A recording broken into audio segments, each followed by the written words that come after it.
ያ ጀማዓ ያቺ ሴትዮ ይሄንን ልጅ አጥብቻለሁ ኦርችን ልጅ አጥብቻታለሁ ሕፃን እያለች ብላ ካለች ከተጋቡ መፋታት አለባቸው ልጅ ቢወልዱም እንኳን።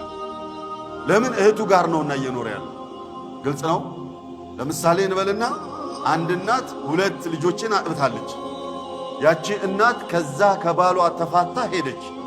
የሆነ 30 40 ምናምን ዓመት ቆየችና ተመልሳ የሆነ ሰርግ ኦር ለቅሶ ገጥሞ እዛ ሰፈር መጣች። ስትመጣ እሷ ያጠባቻቸው ልጆች የጎረቤት ልጆች የሷ ልጆች እኮ አይደሉ የጎረቤት ልጆችን አጥብታለች። የፋጡማን ልጅና የኸዲጃን ልጅ እቺ ሴትዮ አጥብታለች። የፋጡማ ልጅና የኸዲጃ ልጅ ተጋብተው ደረሰች። እሷ እረ እነዚህ ልጆች ሁለቱንም ምን ያጥብቻቸዋለሁኝ ብላ ካለች ማፋታት ግድ። ከዚያ ቀን ጀምሮ ህይወት ቢቀጥሉ ከእህቱ ጋር እንዳለ ነው የሚቆጠረው። መፋታት ግድ። የወለዱት የምናምን የኒካህ ልጅ ይሆናል ሳያውቁ ስለተዋለዱ። ከዛ ዝም ብለው ከቀጠሉ ደግሞ ሙሽኪል ነው የሚሆነው። ለዚህ ነው የድብቅ ኒካህ እያልን የስውር ኒካህ የድብብቆሽ ጨዋታ እያልን የምንጮህበት ምክንያቱ ይሄ። እዚሁ ከተማ እኛው መንደር ላይ የምናቃቸው ሰዎች አሉ። ልጆቻቸው ደርሰዋል፣ ጎረምሳና ልጃገረድ ሆነዋል።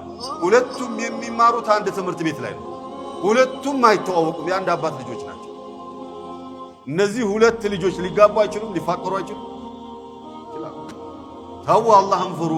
ሌላ መሻክል ይፈጥራል፣ ዱንያ አኸራን ያበላሻል ብለን ደጋግመን የምንጮህ ብዙ መረጃ ስለሚደርሰን ነው በዚህ ዙሪያ። ይህ ሰውዬ በቃ ሚስቱን ፈርቶ ልጆቹን አላስተዋወቀም። ሁለቱም ትምህርት ቤት የምታውቁት ትምህርት ቤት ላይ ይማራሉ። ለው ቁልቱ ለኩም እንትና ትምህርት ቤት የእንትና ልጆች ብዬ ብላችሁ ታውቋቸው።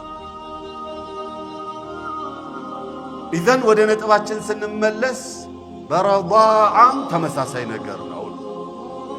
ተጋብተው ቢገኙ እህትህ ናት ከተባለ ወዲያው ማቆም መቻል አለበት። ወዲያው እንደሰማ ሁለቱም አላህን ፈርተው ሊለያዩ ይገባል። እንዲህ ካሉ ደግሞ እህትና ወንድም አብረው